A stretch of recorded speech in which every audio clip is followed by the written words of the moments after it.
My friends around the world, this might be a short writing because I'm here in my bathrobe. I haven't even got dressed or ate. I just ate breakfast actually. I'm gonna go take a shower after I do the healing call because I'm starting off late. My healing call is at 10:30 a.m. Japan time. It's an overcast day. I kind of getting up late. I'm gonna go on the weekend road trip to where am I gonna go? Gifu is on Sunday night because it says rain in the area I wanted to go. And on a Saturday night, I will go to what I did 2 weeks ago. What was it? I played at the news station. There's two new stations. I played at Fukui Station, and I played at, I can never think of the other name, Toyama. So I'm going to go back to Toyama because I went on a Sunday. I want to see if it's better on a Saturday night. It was pretty good for a Sunday night. But it was raining, of course, a little bit that night, so it's always bad when it rains. So it says Saturday's not raining there, but Sunday it is raining, so I'm going to go Gifu. Gifu says it's sunny. Anyway, I'm on my all Japan music tour every weekend. I haven't taken a shower, my hair's all fricked up, and I'm in my bathrobe. Okay, but I want to read a little more of the Go Show because still these fraught with lies people with their fraught with lies websites are still totally confused about what I already read. I already pretty much answered all their questions, but they're still confused because they probably didn't listen to my videos. But anyway, I'm not really making it for them. I'm making it for you guys who are actually watching it because they're the Inchantika from the 5,000 who walked out on the ceremony in the air, before the ceremony in the air, on the Lotus Sutra. They're men of incorrigible disbelief, and they have Inchantika Tourette's syndrome.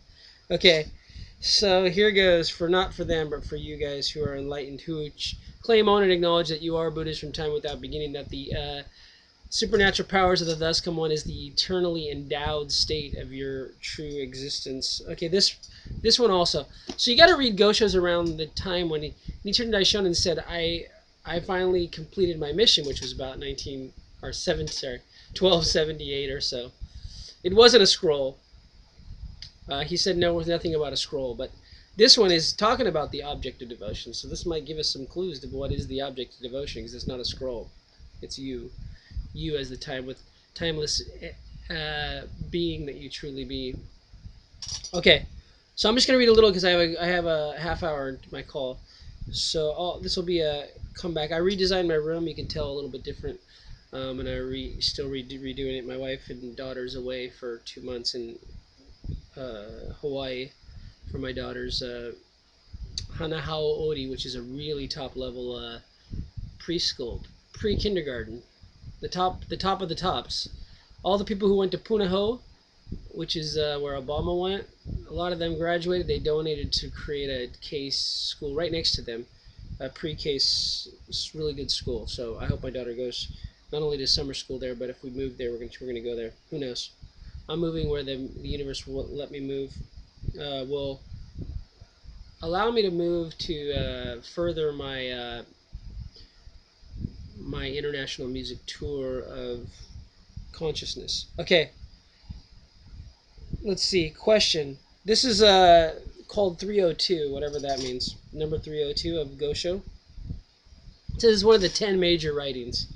And it was written in that year. He said he completed his mission, so I'm reading other ones all around that time just to finally, because it's all encoded. You got to read past what you're willing to hear, because the real Gosho and the real sutra is what you're actually, between the words, what you actually perceive in your mind as the truth. Not in your mind, but in your heart. That's the true mind. It's the kanji mind. It's the heart and the little rice field above it. Anyway, the rice field right here. It's your thymus, and that's what Access Consciousness is talking about. Your thymus is the seat of your true awareness, not your third eye. But anyway, I use my third eye for sending rays of energy to my healing clients around the world when we do Quantum Touch 2.0, which is what basically what in the ceremony in the air, he sent out from the white between his two things, he sent out the light of hope. Anyway, okay, we all have that because we're all Buddhists from time without beginning. Okay, question and answer on the object of devotion. This is page 787 of volume 2 of the 4,000 pages. This volume is almost, and here goes the announcements. Frickin' political time in Japan. They come around screaming on loudspeakers. Like you can't. They go by so fast you can't hear what they're saying, even if you did understand Japanese. But I don't understand, so I just say blah, blah, blah, blah, blah, blah. They're gone. Okay, complete meaninglessness.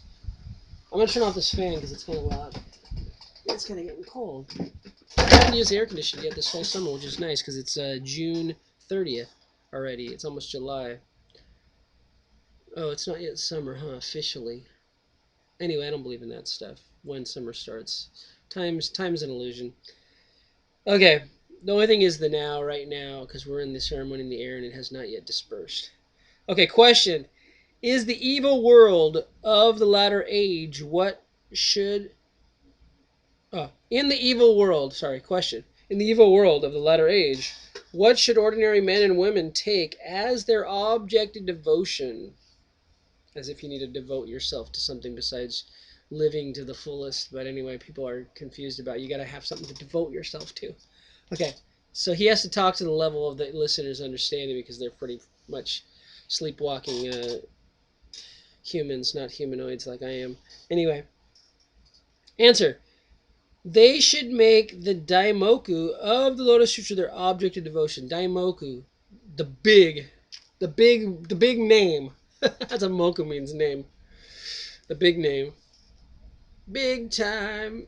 Daimoku is Myoho Renge Kyo. It's the title of the Lotus Sutra, but we add Nam in there, which you can say Namu, you can say Nam, but you can say Timu or you can say Tim. I'm Tim. You can say Sukiyaki or you can say Skiyaki because the U sound you don't pronounce in most of the Japanese words, anyways. It's long belated. I've already overly said that on the other videos. I'm not going to say it again. Anyway, you can say Namu or Nam, whatever the fuck you want, but it doesn't really matter because it's meaningless because there is no M sound in the Japanese language without the U, because the characters are Mami Mume Mo, Kaki Kuke Ko, Sashi Suse, whatever. They have to have a vowel sound according to Japanese language, but that's not really true because most of the time they don't use the vowel in consonants that go like nam yo. It's sound. There's no u between it. It's hyphenated together. Nam yo horengekyo. Anyway, it's just normal Japanese. If you've been in Japan, you know that. But anyway, some deluded, fraught with lies people don't understand that. Okay, so where was I? So they should use the daimoku. That's the object of devotion, which is you, and you're the treasure tower. Because the daimoku is the treasure tower, and in the Gosho from Sato Island, he said the treasure tower is in your 4 foot body. I have a 5-something foot body. I forget. Maybe I'm growing. Maybe I'm shrinking. I don't know. Maybe this bump in my head's growing. I don't know. But anyway, I'm about 5'9" last time I checked. But in Japan, I say it's 171. Is that it? 171 centimeters, I think. I don't know. I'm all confused. And my weight's 71. And I was born in 71. Or the person's body I took over was born in 71. I'm not really that old because I don't believe in aging. Okay, anyway. Question. In what sutra passage or what commentary of the Buddhist teachings is this view expressed? Answer. The 4th volume of the Lotus Sutra states, quote, Medicine King, in any place whatsoever where the sutra is preached, where it is read, where it is recited, where it is copied, or where a roll of it exists, which is my room, right here, it exists. It's copied. I'm copying it right now in video form. They didn't have video form back then, but that's how it's copied, okay? It's read. I'm reading it. It's in a roll. No, the roll is up there. I got it rolled down because it's my Gohonzen. Anyway, it's above my altar. You're looking at my altar, right? Oh, you are my altar. No, it's up there. Anyway. Okay, so anywhere that's copied, rolled, existed, in all such places, there should be erected towers made of 7 kinds of gems, which is the 7 characters Namu Nam-myoho Renge Kyo. Namu Myoho Renge Kyo. That's 7. Namu. Oh, if you don't see that mu, oh my god. It's only 6. No, it's not how it works like that. It's only when you enunciate it out, you have to say mu as a character. But anyway, Mudio, Mugen. In some words, you do the oo sound. Okay.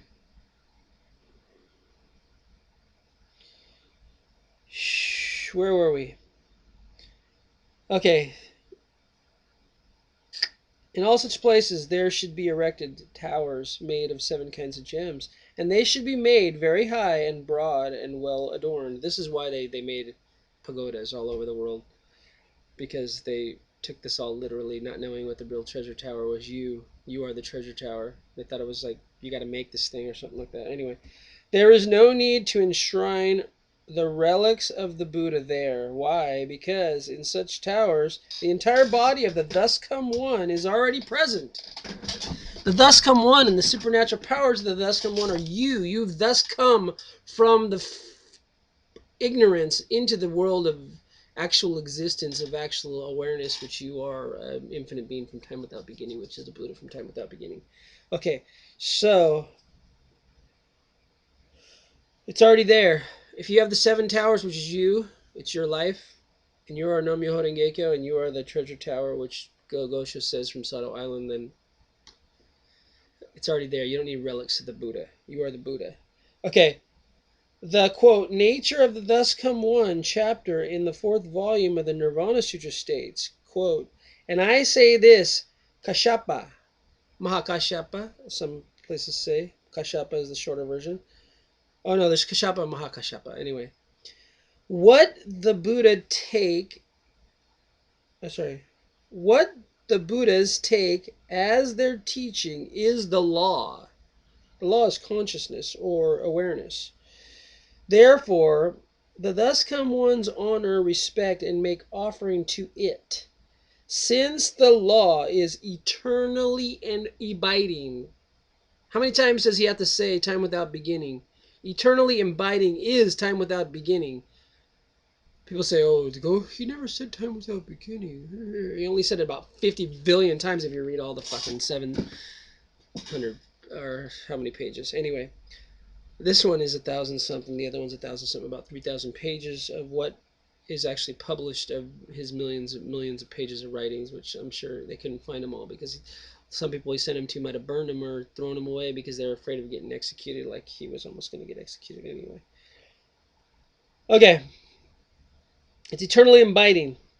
The Buddha who becomes enlightened to the law are also eternally abiding. So if you become enlightened to the consciousness that you are, that you be, the oneness that you be, then you are eternally abiding. You are from time without beginning. You are Buddha from time without beginning, which is basically what that says right there. There's no such thing as a Buddha from time without beginning. This is only the 100th Gosha I can read it in anyway. Okay, and the great teacher Tiantai, in his method of repentance through the lotus meditation, says, quote, in the place, I gotta look at the time, okay, it's 10:11. In the place of practice, one should erect a suitably fashioned dais, a stage, like the dais you see in my daughter's video where she's talking about Children's Day. Anyway, stacked up dais. Okay. You should erect a suitable dais and a place of copy of the Lotus Sutra on it. This is my dais right here. Above this next level is my Gohonzon and Butsudan. Below level is my computer. Oh my god, I'm gonna get botchy. No, I'm trying to get a freaking computer room. That's why I took my bed and put it downstairs, because this is gonna be my new healing office, because I use it as a healing office bedroom. And anyway, I'm going back with my family. I've been let go from my self-imposed exile from my family. They're coming back from Hawaii. They're gonna be together with me. Anyway, long story. Okay, so one need not adorn it with any statues of the Buddha, his relics, or copies of other scriptures. All you need is your true self, your true beingness. Okay. Simply place a copy of the Lotus Sutra there. Now, what is the true Lotus Sutra? It is you. I am a copy of the Lotus Sutra. Here. Copy me. Okay. Anyway, question. The great teacher Tiantai in the second volume of the Great Concentration Insight states that the object of devotion for the four forms of meditation is the Buddha Amida, and the Tripitaka master Pu Kyung translation of the rules of ritual based on the Lotus Sutra says that one should regard Shakyamuni and many treasures Buddha as the object of devotion for the Lotus Sutra. So who's many treasures? On the Gohanzen, it shows Shakyamuni on one side, and it shows many treasures on the other side. I forget which side. Anyway, you can look it up. It's online. Okay, so many treasures is Tahoe Buddha. But it's really just the yin and the yang of the who you really truly be, because that's just one is the physical reality and one is the spiritual reality, because Tahoe Buddha doesn't really exist in the physical plane. So it's just the two sides of the coin. That is you. You are the true being from time without beginning. You are the awakened one. You are the thus come one, and you have all the supernatural powers of the thus come one, as I said in the previous Gosha, which I'll read in many more Goshas if you haven't got it yet. Okay, that's the object of devotion for the Lotus Sutra. Okay, why do you go against their views in this matter? Answer. The view I have put forward is not my own invention, not my own invention, but is based on the sutra passages quoted above and the commentary of the great teacher Tiantai. So the great teacher Tiantai is where Nichiren got most of his ideas from. Although people say that's from the Tendai sect, that's not part of Buddhism. That's not part of Nichiren Buddhism. That's where it came from, dummies. Okay, but then in the 1500s, or was it 1600s? I can't remember. They burned the whole mountain that Tendai Buddhism pretty much occupied, killing I don't know how many 8,000 priests. Oh, no, it was 8,000. Actually, 8,000 monasteries were on the Mount Hiei in Kyoto, and they burned the whole friggin' mountain and killed everyone. So that there went Tendai. Okay. Anyway, they killed a lot of Nichiren followers too at the time. When Tiantai says that the object of devotion for the four forms of meditation is okay, when Tiantai says that the object of devotion for the four forms of meditation is the Buddha Amida, he means the Amida Buddha is the object of devotion for three of the four forms of meditation: constant sitting meditation, constant active meditation, and meditation in an unspecific posture for an unspecified period, which are based on the questions of Manjushri Sutra, the Sutra of Meditation to behold the Buddhas, and the invocation of Perceiver of the World Sounds Sutras. So these are all three sutras before the Lotus Sutra. These are classified among the sutras preached prior to the Lotus Sutra, in which, quote, the Buddha has not yet revealed the truth. So he says in pre-Lotus, or the threefold Lotus Sutra, I have not yet revealed the truth, which is the sutra. Anyway, I've talked about that on many other videos, so I don't need to go back and do it. The threefold Lotus Sutra, it's free online. You can read it in English. I read it. I have it on my Kindle. My Kindle broke, so my wife, I bought her a new Kindle in Hawaii. She's going to bring it back home, because to send a English Kindle to Japan, it costs a lot of money, and try to get it from Tokyo, and there's no English Kindles around me in Niigata, because I live on the backside near Sado Island. Okay, but I'm getting out of here this year. This is my last year here. I tell you now, I'm coming out of my 12 plus year self-imposed exile near Sado Island in the boonies of Japan. Okay, question of because you guys are finally ready. The world's finally ready for my international music tour. I thought it was going to start 12 years ago. I thought my 1 year I'd be in Japan. It was going to be the first leg of my international music tour, but the world wasn't ready, I guess. So you guys are freaking a little slow. So wake up, people. Okay, the Sutra of Meditation to behold the Buddha. Okay, we already went through this. These are all not yet revealed the truth. In the case of the fourth form of meditation, half active and half sitting meditation, there are two types. The first type has the 7 Buddhas and 8 Bodhisattvas of the correct and equal sutra, as the object of devotion and is based on that sutra. The second type pays honor to the Buddha, Shakyamuni, and many treasures of the Lotus Sutra. But if we go by what is stated in method of repentance, the object of devotion should be the Lotus Sutra itself. Okay, so what is the Lotus Sutra? Is it the 100 or 200 different false translations of the languages in the Saha world, which are totally incomplete? No, it's the Lotus Sutra that's in your mind. We're going to get into that later because I have to go. So I'm going to stop right there. Page 788. I ear flapped my page, and I'm going to put it on my boots, and I'm going to start next time on that. So stay tuned. Go back and watch the other, how many videos did I make? 9 of the one writings, which I think is the most profound. And the next one is Letter to Misawa, which is kind of restating that. But this one we're going to get into deeper. I'm going to start reading all the ones around that time when he says he finally revealed what his truth was. Okay, peace out. Love you guys. Watch my radio show. It's going to start in 10 minutes now.